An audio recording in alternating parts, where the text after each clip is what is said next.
வந்து அபியை எப்படியாவது காப்பாற்றணும் அப்படின்னு சொல்லிட்டு நிறைய முயற்சிகள் மேற்கொண்டுட்டு இருக்காரு. சிசிடிவி ஃபுட்டேஜ் பார்க்குறாரு, அந்த ஆளை கண்டுபிடிக்கிறாரு.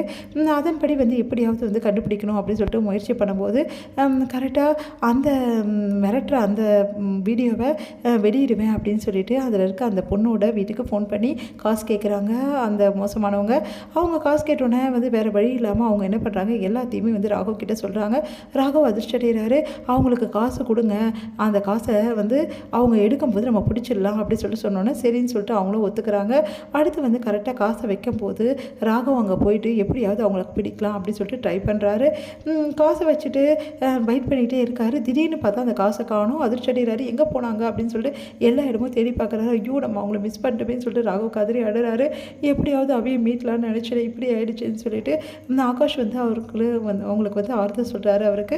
அடுத்து வந்து இங்கே அவையை வந்து சொல்கிறாங்க, கண்டிப்பாக உன் புருஷன்லாம் வந்து உன்னெல்லாம் மீட்ட மாட்டான், எப்படியும் நீ வந்து ஜெயிலுக்கு தான் போகிற, ரிமாண்ட் பண்ணியாச்சு, மனசை தேர்த்திக்கோ, வேறு வழியே கிடையாது, உன்ன மாதிரி ஆளுங்கள்லாம் ஜெயிலுக்கு போனால் தான் ஒழுங்காக இருப்பீங்க, இதுக்கப்புறமாவது ஒழுங்காயிரு அப்படின்னு சொல்லிட்டு அவர் சொல்லிட்டு போகிறார் இன்ஸ்பெக்டர். அதை கேட்டு அபி மனசு கஷ்டப்படுறாங்க. நான் என்ன பாவம் பண்ணேன், எனக்கு ஏன் இப்படிப்பட்ட தண்டனை அப்படின்னு சொல்லிட்டு இங்கே வந்து ரொம்ப சந்தோஷமாக இருக்கார் முரளி.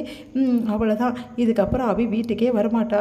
ராகவ் என்னமோ கூட்டிகிட்டு வர மாதிரி பில்டப்லாம் பண்ணால் அதெல்லாம் ஒன்றும் பண்ண முடியாது. நான் அமைச்சு வச்ச ஆளுங்க அப்படி, அவங்கெல்லாம் வந்து இவங்கிட்டலாம் மாட்டவே மாட்டாங்க அப்படின்னு சொல்லிட்டு சந்தோஷமாக இருக்கார். இங்கே வந்து ராகவ் அழாத பார்த்துட்டு என்ன பண்ணுறாரு, ஆகாஷ் வந்து ஆறுதல் சொல்கிறாரு. ராகவ் அழாதா ராகவ் அப்படின்றாரு. என்னோட அபியை நான் மீட்டே ஆகணும், அவளுக்கு நான் நம்பிக்கை கொடுத்துருக்கேன் அப்படின்னு சொல்லிட்டு சொல்லிட்டு இருக்காரு. கரெக்டாக வந்து அப்படியே அழும்போது கீழே ஏதோ தடயங்கள் வந்து தருது.